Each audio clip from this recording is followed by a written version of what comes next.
What is vibing? This is Vish, and today I'll be sharing my experience of day 2 of inner engineering. Session 2 is called The Only Bondage. As he says directly from his website, unleash your desire, limit it not to the limited.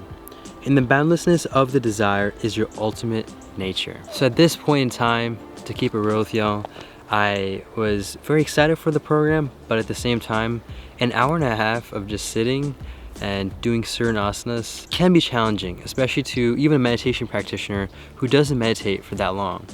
And so even just sitting in one place for that long was definitely a spiritual practice. Now, diving deep into the actual meaning of what he was saying, again, I'm not going to be going into the details just to maintain the integrity of the program. However, what he means by this with regards to the bondage is really the attachment that we have with desires, usually the small ones and usually the ones that are unsustainable. As Sadhguru describes in so many videos, whether you're going to the temple or church or to a bar, both people are seeking some sort of desire. There's nothing good or bad about it. Obviously, going to the bar and drinking does cause ill effects for the liver. However, at the same time, it is important to be aware that both people are seeking the same thing at the end, and it's just a desire. So what he means by bondage is really the attachment and identification to these desires. And just to take an example that I've learned from Eckhart Tolle, he basically says that the egoic mind first forms when a kid is about 3 or 4 years of age. And the way it's first noticed, the egoic mind, is when a kid, for example, has a toy, and another kid, let's say, takes it from that kid starts crying and essentially cries till he gets the toy back. The reason the kid is crying is because there's an attachment formed to that toy. There's almost an unconscious identification that is created, and the reason for that, again, is because once you take away the toy from the child, it's almost like you're taking a piece of the child away due to that identification, and therefore the bondage is established. Now, a 4-year-old kid is not the only one with that desire and the only one with the attachment.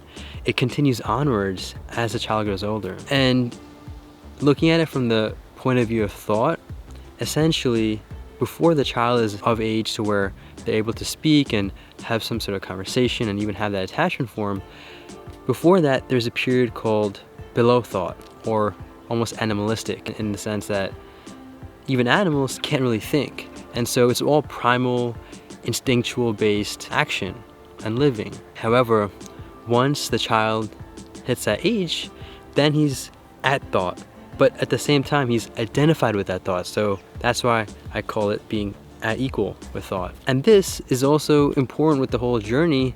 However, this is where the egoic mind forms, because there's that attachment and identification with the thought. Even the idea that this is mine, that is me, those are all thoughts, and you believing in those thoughts, or you being attached to the thoughts, being bonded to the thoughts, being identified with the thoughts, all just synonyms at the end of the day. And so the next step and stage is to be above thought. So as Sadhguru describes, being above thought means that you're able to think if you want as a tool. However, you're not attached to it and you're not identified to it. However, what sets this apart from below thought is that you actually have the capability to think, but you're only going to do it consciously. So usually something else Sadhguru has referred to is the concept of mental diarrhea.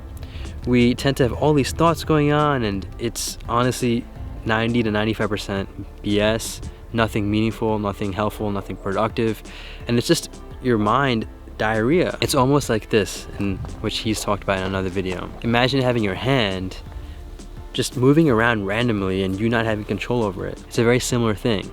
The mind, if not consciously used, will do the exact same thing. And that is the meaning of above thought.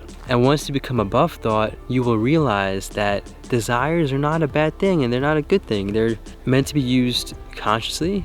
And when you're on this conscious path, you will naturally be attracted towards the more sustainable, long-term, and conscious desires. Nothing that's temporary and fleeting and meaningless. And that is why yoga is a union. When you get connected and your geometries are aligned with that of the universe, you will be entering the state of complete bliss and ecstasy. Your very presence will just vibrate with exuberance. And how do you achieve this? Well, inner engineering. Thank you so much for watching this day 2 reflection. Take this joyfully, make it a great day, and stay conscious.